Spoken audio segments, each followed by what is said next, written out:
Everyone. It's my pleasure to welcome you all to our last session of the Library Publishing Forum, and my great pleasure to introduce Peter Berkery, our keynote speaker. Peter joined AAUP as executive director in March 2013 from Oxford University Press, where for 5 years he was publisher of the U.S. Law Division. Prior to that, Berkery spent 11 years at Wolters Kluwer. Before embarking on a career in publishing, he spent 6 years in Washington, D.C. in association management. Berkery has a BA in classical studies from Boston College and both an MA and JD from the American University, as well as a Master of Laws in Taxation from George Washington University. He is admitted to practice in 3 states. He is also a certified financial planner. Peter has been conducting a substantial listening tour of member presses since joining AAUP, so far visiting over 35 institutions. Peter's vision of the future of university presses and digital publishing is an inspiration, I think, for publishers of all stripes, and so we are very, very happy to have him here today.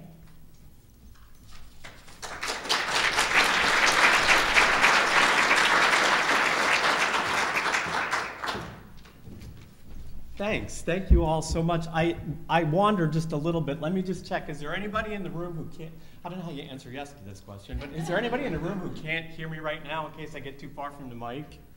Good. Okay. So, what's my role? Why am I here today? I know we're all suffering from a food coma. We're all tired. We're thinking about our flights, maybe about a tight connection, maybe even about jumping an earlier flight. Well, you know, unless you're a chairman's preferred platinum 2 million miler, you're not getting on an earlier flight today anyway, so hang tight. And really so much has been said in the past 2 days. It's a little intimidating to stand up here and try and think about, is there anything new or even interesting that I can add to that fantastic series of conversations that have occurred over the past 2 days. So what can I do, though? I can share a little bit about the results of what's come to be called my listening tour, which, as Sarah mentioned, and since she received my bio, the list is actually up to 40 university presses that I've visited, with more to come. So I can talk a bit about the listening tour and some of the things that's done for me and for the community. I can talk about kind of the one thing that scares me the most about our future. There are lots of things that scare me a little bit, but there's one thing that scares me a lot. And then I think, given the venue and given the group and given the fantastic energy, I really do want to spend some time talking about some of the things that I think we can do together. And you'll have to pardon me because I'm going to grab way more water. You can see I've got 2 glasses poured here. I'm going to grab way more water than I normally do because I'm fighting off some kind of crazy sinus thing. So what exactly is a listening tour? It's a phrase that I borrowed from my friend Elliot Shore at the ARL. Elliot is newish in his role, and he has about a 3-month jump on me in his tenure. And when he came on board, he had the great idea to start going and visiting, to plan a series of visits with ARL's members. And it seemed like such a great idea that I said, you know what, I'm going to do the same thing too. And since stealing the idea wasn't enough for me, I also stole the name. They had dubbed Elliot's visits the listening tour, so I said, well, okay, if it's good enough for ARL, it's good enough for AAU. So I have, in fact, visited 40 member presses from across the continental United States. I've hit every time zone. I'm actually going to fly over the water next month and try to expand the visit to some of our non-continental members. The tour was, frankly, originally designed to accelerate my learning curve as a new director in the AAUP. You'll recall that, sorry, I want to set my timer here so I don't keep you guys too long. You'll recall that in my deep background, I have some association management experience. And in my more recent background, I've worked for what some folks consider to be a university press. But I really needed to test the things that I thought I knew about association management and the things that I thought I knew about our community. So I got out on the road, and this was a great way to accelerate the learning curve. It has, however, evolved. It's now actually turned into a longer-term opportunity for the association to assess members' needs And in fact, I'll share with you, the AAUP board met Monday and Tuesday of this week, And some of the things that occurred on the listening tour, some of the things that came up, have informed the strategic planning process that we undertook during the last 2 days. So good news there. I should, of course, disclaim the things that I'm going to say next. My observations are my observations. I think that I will speak for a group of folks, but as you'll hear, that's a challenging thing to do. What have I been hearing? I've been hearing that university presses are crazy diverse. I've been hearing that university presses are in crisis. I've been hearing that university presses are misaligned, and I've observed clearly that university presses are changing. So I'll talk about all 4 of those things, the diversity in university presses. University presses really do elude generalization. They vary tremendously, and some of this will be familiar, but I think some of the implications of it may be a little more subtle. They vary tremendously by size. They vary by whether they're public or private. Being a university press at a land-grant institution has its own separate set of responsibilities. Being a university press in a system, being a system press like Florida, like UNC, like the SUNY Press, like the University of California Press, also has a special set of responsibilities that come with it that the other non-system presses within the organization don't necessarily face. Funding and finances, of course, are a key driver of the diversity within the university press community. You know, some of us many of us get subventions from our host institutions. Some of us have substantial endowments to rely on. Some of us have robust fundraising programs to rely on.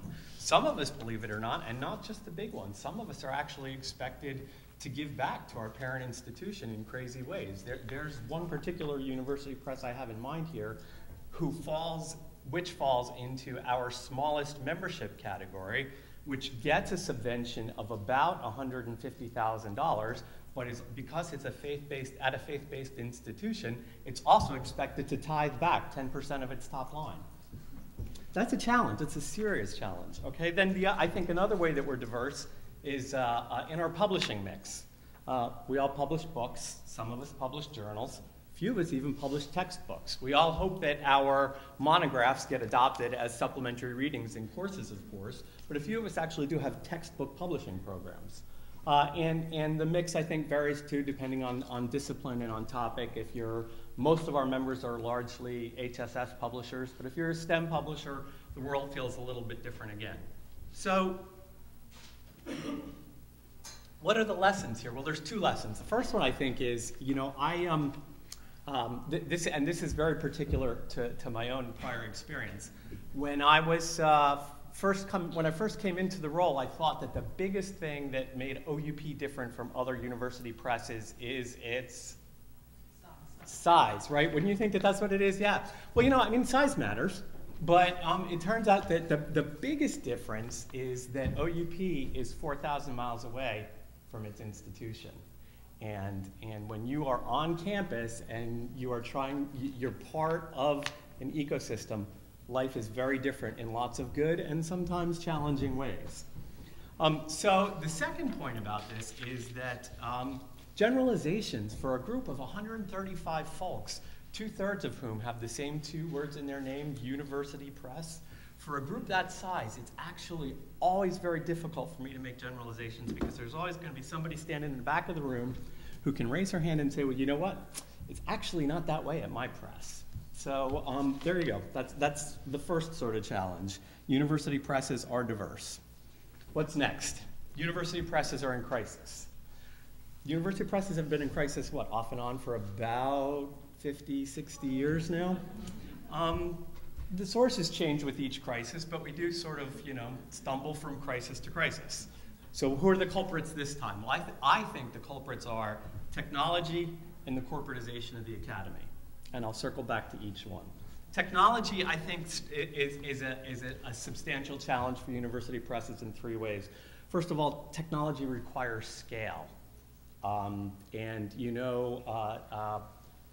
Random House bought Penguin. In a million years, probably Yale University Press is never going to acquire Harvard University Press. Ne dis jamais jamais, but probably not. So without that kind of combination, how do university presses get scale? The second reason that technology is a particular challenge for university presses is it's hitting our workflow simultaneously in three ways. It's hitting all of our back office systems, it's hitting our production systems, and it is also hitting the way we deliver the finished product in the form of simultaneous P&E, print and ebooks. So it has hit every department of the organization simultaneously in core ways.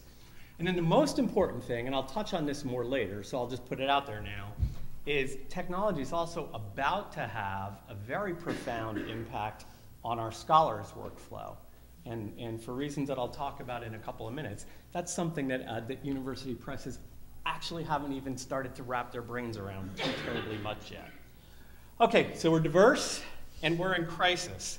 What else can I tell you about us? Oh wait, no, there's two other sources of crisis that I want to touch on first. I need to round out the discussion of the corporatization of the academy. And I think part of the reason that I almost glossed over that is because for you guys, I think we're very close to a duh moment here, right? You've been living with the impact of the corporatization and the invasion of the MBAs probably longer than university presses have. We've managed to fly under the radar until, 3, 4, 5 years ago. So we're only still starting to make our peace with it. And it's difficult because we don't know how to respond to the questions that are being asked. And that's frankly because some of them are a little offensive, right? There was an article in The Economist last fall where I was quoted as saying, no one asks the chemistry department to make a profit. And you know, there's two things I regret about that quote. It was a good quote, but first of all is I wish I had said poli-sci instead of chemistry, because in fact, occasionally a chemistry department gets a patent, right?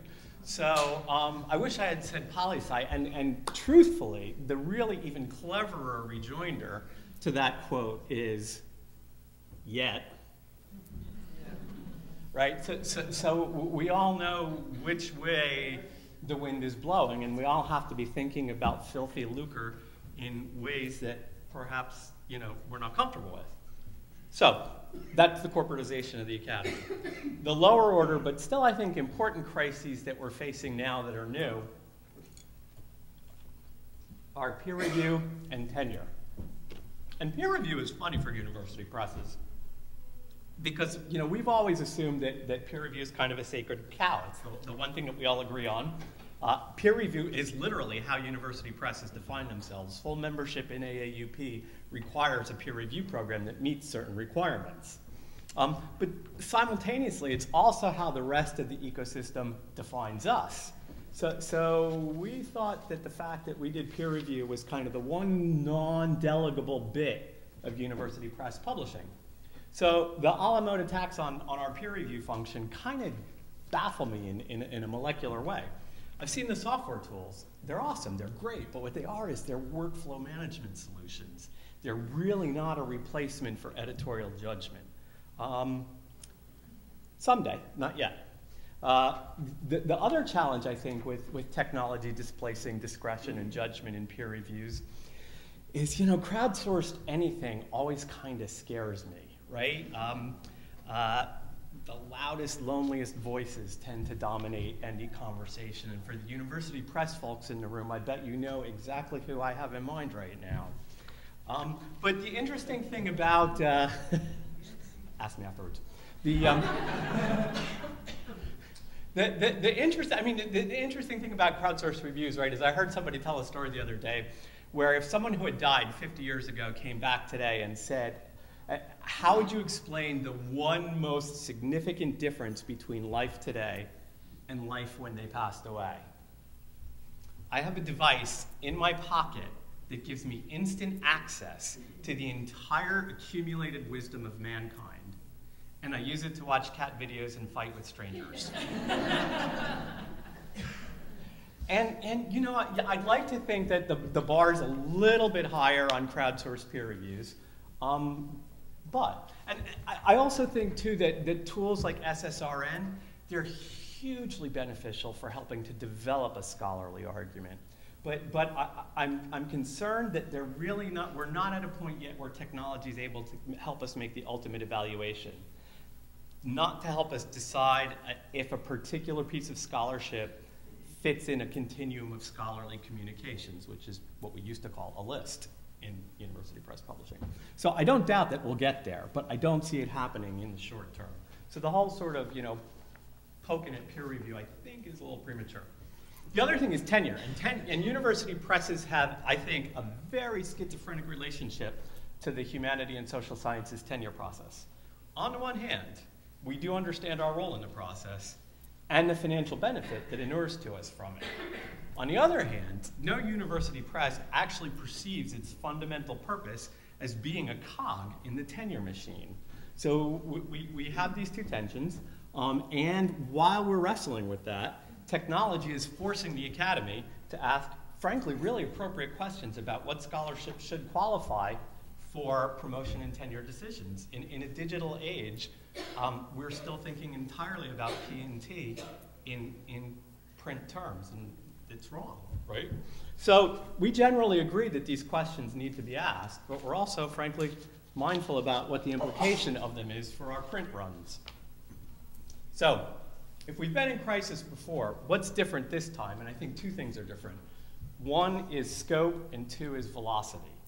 I think that the changes that are occurring now because of technology are occurring more rapidly and on a much larger scale than we're going to have time by ourselves to react to and to recalibrate for. And I'll share a little bit more about that when I come to what's my biggest concern. Okay, so what have we said so far? We're diverse, we're in crisis, we're also structurally misaligned within the academy. And I think that plays out in three important ways. First of all, we're misclassified on virtually every campus in the country as an auxiliary unit. I have member press directors who share reporting responsibility with parking garage managers. Now, I live in New York, I don't have a car, but I hear parking garages are pretty important. So my purpose here is not to denigrate the role of a university's, parking garage managers, but I don't think it's an appropriate alignment for university presses and parking garage managers to be thought of in the same way. Similarly, and partly as a result of that, we're required to traffic in commerce in ways that are alien to virtually every other part of the academy. Occasionally that gets us into real trouble. Occasionally it's a source of strength and new information and, frankly, resilience. The second way in which I think university presses are structurally misaligned is, by design, we publish predominantly from outside our own institutions. And that makes us outward-facing in a way that all of our peers across our campuses aren't. And it creates some different ways of thinking about the world and some different tensions when dealing with colleagues who are focused on their campus. And then the third way in which I think that we are structurally misaligned is there are 1,000, 1,200, I don't know, I've even heard 2,800 and 3,200. It's a lot of colleges and universities. There's 135 university presses.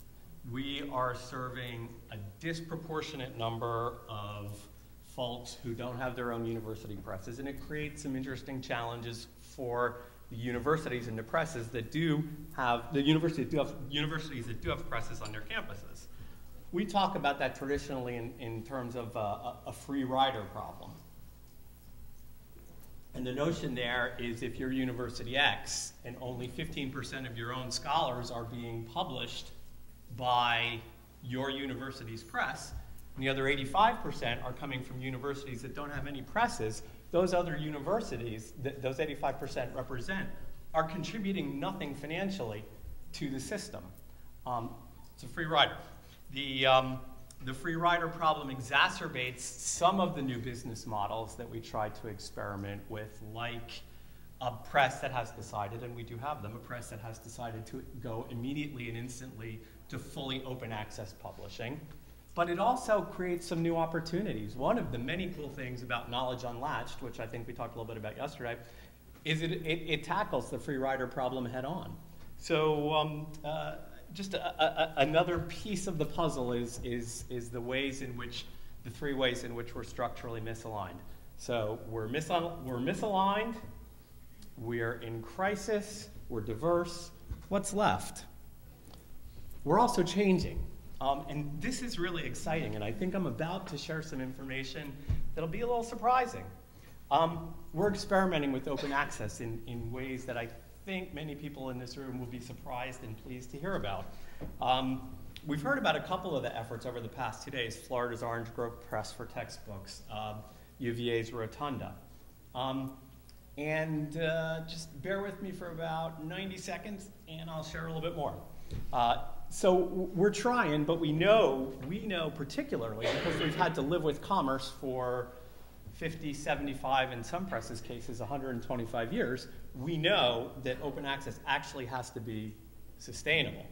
It turns out that information doesn't really want to be free. What? No, it's interesting. The real story behind that quote, I think, is hugely interesting. According to Wikipedia, so we know it's true, that iconic phrase is attributed to Stewart Brand. That's right. If you don't know who Stewart is, he is, according to Wikipedia, a bit of a post-nuclear Renaissance man who, among other things, edited the Whole Earth catalog. In its fullest form, it appears that Brand first uttered the quote when he was speaking with Steve Wozniak at the very first Hackers Conference in Marin in 1984. And here's what he allegedly said. On the one hand, information wants to be expensive because it's so valuable. I love this. The right information in the right place just changes your life. On the other hand, information wants to be free because the cost of getting it out is getting lower and lower all the time. So you have these two fighting against each other. Precise attribution's a little tough because it was, after all, a hackers conference. But Brand is, in fact, documented as having made substantially similar comments in numerous other places. So it's definitely out there. And what's interesting to me about this quote, besides the near-permanent convolution of it, is its full implication for how we get to open access, right? If you're a Hegelian, or if you want to be a purist, if you're a Kantian, then you have to, in order to get, if you believe that progress unfolds through dialectics, free and expensive absolutely have to exist in tension with each other in order to get to where we want to be.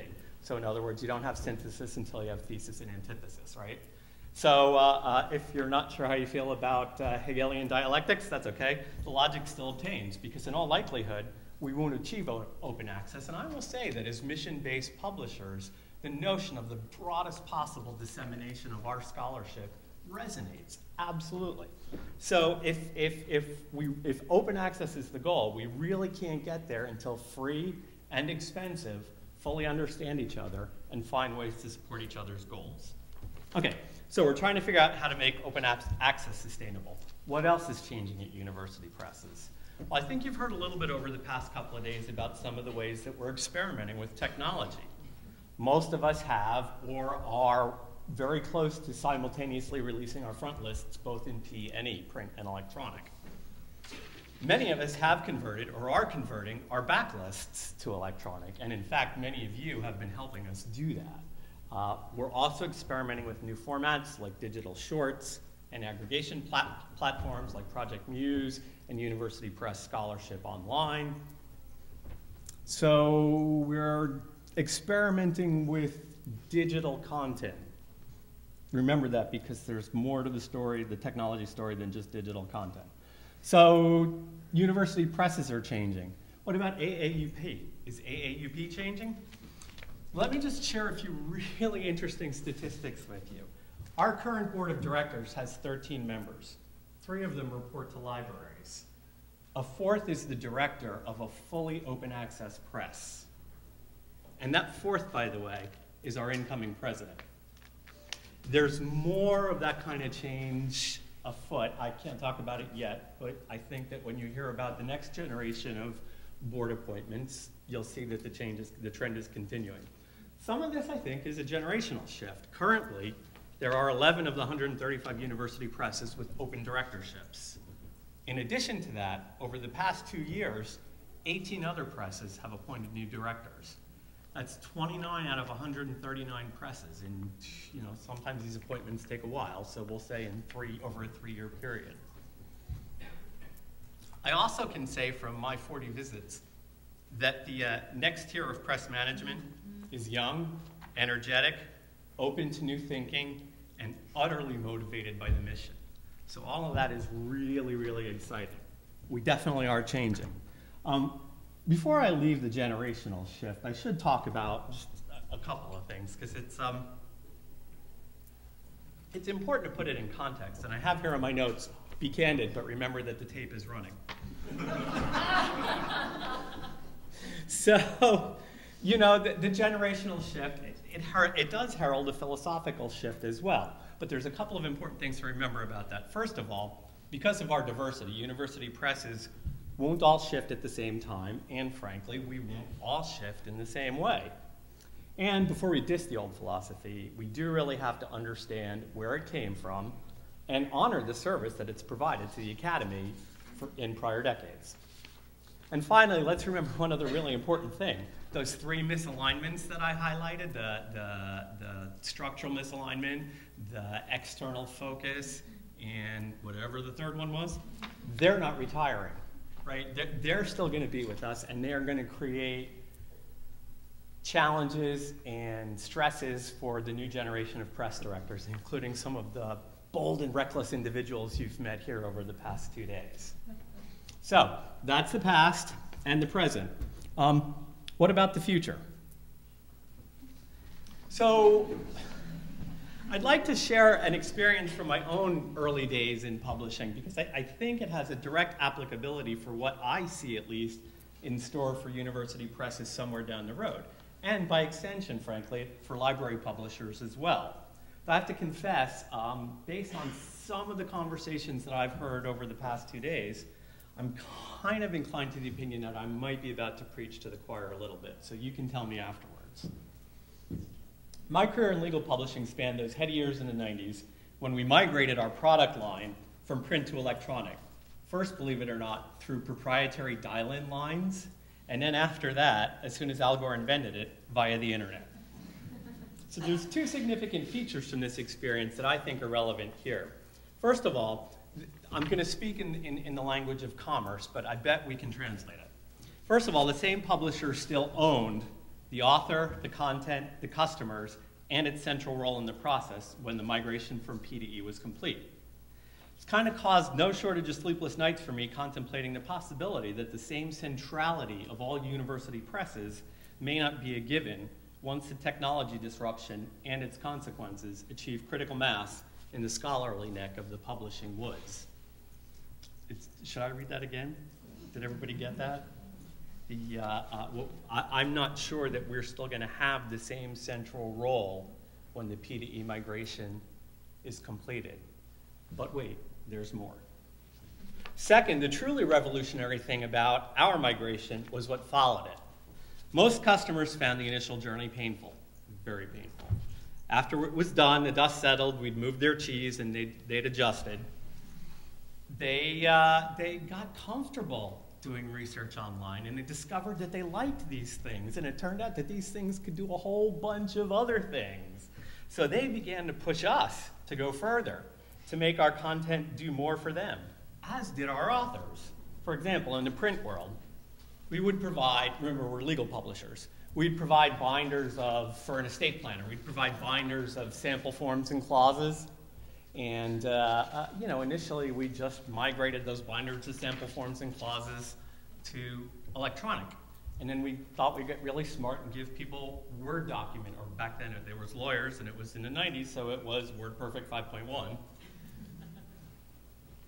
But we did give them manipulable forms of the sample clauses and documents. But cutting-edge practitioners and our really smart authors said, no, don't do that. Really make it all hum for me. Build me document assembly software. Walk me through a wizard. Walk me through a Q&A that lets me select from sample forms and clauses and produce a draft trust that I can review and edit and present to my client. Pretty cool, huh? We did it.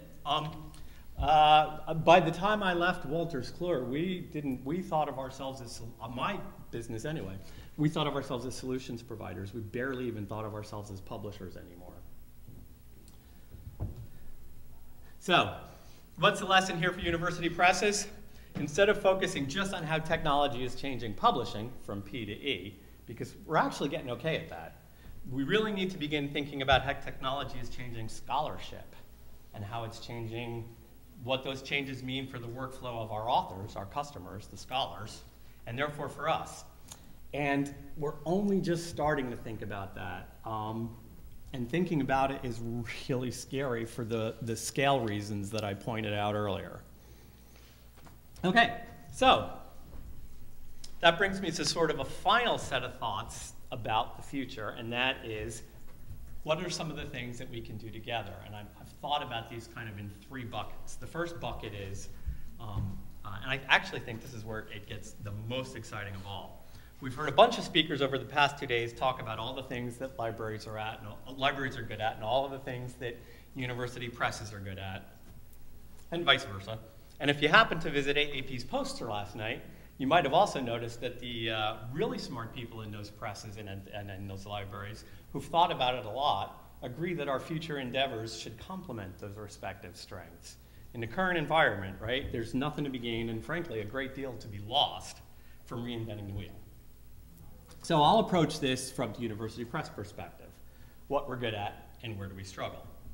And clearly, editorial expertise is the sine qua non of university press publishing. It is our USP, our unique selling proposition, and how we do it sets us apart even within the world of publishing. Acquisitions editors, good ones anyway, do 2 critical things. They curate and they connect. An experienced editor with a strong list knows where the interesting scholarship is developing in a given field. These folks have a passion for their work that borders on the clinical, and they go about it from a singular vantage point. That makes an acquisitions editor a great resource for a library publishing project. She can help you connect with other scholars, sometimes in far-flung quarters of academia, who may be working on the same interesting questions that your project is addressing. The second critical thing that university presses do is they bring that great scholarship to a community of consumers. They market it. So there's an infrastructure in place that library publishing programs can, and I'd suggest should, try to take advantage of. And I know we heard yesterday about some early efforts that didn't meet with success, but we also took away some really valuable learnings, I think, from those experiments. And I think we take them, we build on them, and I propose we stick with it. Let's find opportunities to align library publishing programs with kindred marketing programs. Fit is really important, and expose your scholarship to the broadest possible audience. The other kind of obvious thing that university presses do is that whole bundle of back-of-house activities that those who've never actually worked in publishing assume magically happens with the press of a button. I'm talking about production and fulfillment. And you know, while they're the nuts and bolts of how we do our jobs, I have to say, for better or for worse, there is what is probably an irreversible trend toward consortial activity in these areas. So maybe the departure point here for us is to think about experiments in achieving scale that include both university presses and library publishers. Turn into the flip side. This brings me to the most important thing I think university presses struggle with, and I've alluded to it several times: scale in the technology area.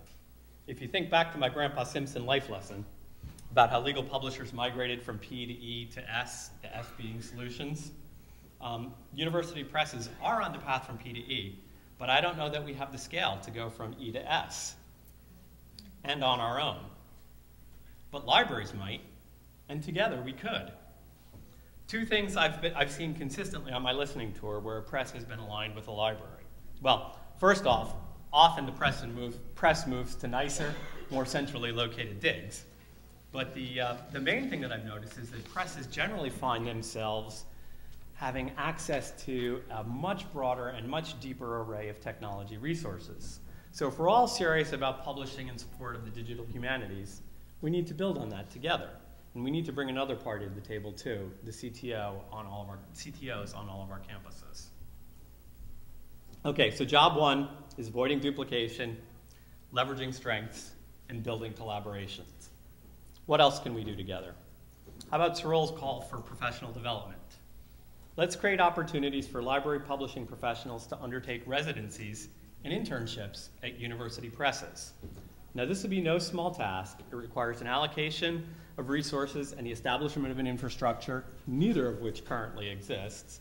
But I think it's essential if the enterprise that's brought us all together today is to succeed. And we want it to succeed. In fact, we want it to lead to even more university presses and even more library publishing programs. What's that you said? Our president, in his remarks when he assumed office last June in Boston, articulated a goal of 100 new university presses in 10 years. Now, I'll confess that caught us by surprise too, but why not? I noted earlier that there are 135 university presses doing the lifting for 1,200 universities. Why not try to improve that ratio? Now, not all of you will choose to take your publishing programs in that very specific, and I'll emphasize rigorous, direction. But for those of you who conclude it makes sense to do so, I say, hell yes.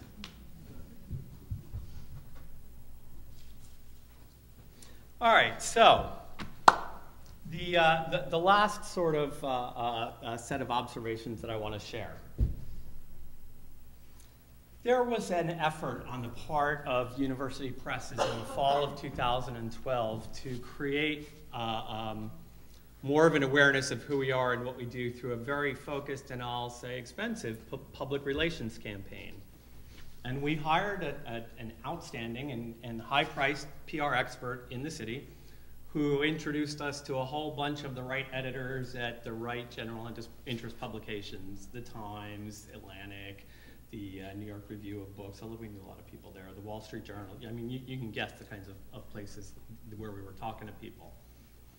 And one of the things that came out of that the experiment was of limited utility. It was a learning experience. It turns out, and you know, this is useful, it turns out that if you want to get an article in a general circulation periodical, you got to feed them raw meat. And university presses are a lot of things, but we don't generate a lot of raw meat. So it was tough to capture a lot of mind share from these folks. But one of the most interesting tidbits to come out of the entire experience was an offhand remark by the relevant editor at the Wall Street Journal, who referred to university presses as the last interesting cultural institution in America. And I love that. I thought about it a lot because I thought, well, can that possibly be true? And I thought about the things that are interesting and important to me. And two of the things that I like to do in my free time are theater and opera. And, you know, when was the last time that something successful on Broadway was not based on the film of the same name, right? It's frustrating. And when something good and new and unique does come along, like last spring there was ironically based on the movie the same name, there was a musical called Hands on a Hard Body. It was clever, it was fresh, it was different, it was quirky. It lasted 73 days. So theater, maybe not the last interesting cultural institution in America. I know there's great stuff going on at the Guthrie and at the Goodman and at the Red Hat in LA, but that's exceptional, right? That's not the norm for theater. Turn to even the more fabulously, outrageously expensive world of opera. My partner and I lived in Chicago for a decade, and when we left, we pined for the Lyric. And we used to fly back out when we could to get our fix. And I mean, we live in New York, we have an opera company. But the Lyric did such wonderful stuff, and they did it so well. But it's gotten so safe, we haven't been back, sorry. It's gotten so safe, we haven't been back in 4 years. The interesting opera company in Manhattan, the City Opera, cratered. The Met, you know, the Met is, it's not going anywhere, but I think the single most interesting thing they've done is their HD broadcasts, right? The successful new productions are actually co-productions. It's something that comes over from Covent Garden, or it's something that comes over from the ENO, the new stuff that they do themselves, like the ring cycle. Not so much. So in the areas that I know, I'm not seeing, I can point to exceptions, right? Gotham Chamber Opera does great stuff. Chicago Opera Theater does hugely interesting site-specific stuff. But as a group, opera performers are not exceptional. What they're doing is not, as a group, culturally interesting. If I shift a little bit and I think about university presses, I've been to 40 of them now, and I've seen all 135 of their catalogs. I cannot think of a single one that's not doing stuff that's culturally interesting. So it turns out that we're all exceptions and no rules, and that dude from the Wall Street Journal might be right. We just may be the last interesting cultural institution in America. So I'm going to close actually on a very personal note. I pursued the opportunity to become AAUP's new executive director because, as you can tell, I believe so passionately in what it is that university presses do. We curate the scholarly argument across the humanities and the social sciences. We present the academy's best and brightest to a public acutely in need of critical thought. And we document with authority the natural and cultural history of a people and a place. And we do these things that no commercial publisher would dare, against all odds and with joy in our hearts. There are things worth doing, things worth cherishing, and things worth fighting for. So when I introduced myself to the AAUP at our annual meeting last June, I told them all of this, and I offered as a benediction text that to me is sacred. And because I'm in awe of the energy that has pulsed through these halls for the past 2 days, I'm going to offer it again to all of you here today. I'm reminded of Pryor's valedictory to Belize in part 2 of Tony Kushner's Angels in America. This disease will be the end of many of us, but not nearly all, and the dead will be commemorated, and we'll struggle on with the living, and we are not going away. We won't die secret deaths anymore. The world only spins forward. We will be citizens. The time has come by now. You are fabulous creatures, each and every one, and I bless you, more life. Pryor concludes, and so shall I, with the invocation he first received as the angel came crashing through his bedroom ceiling in the climax to part 1. The great work begins. Thank you.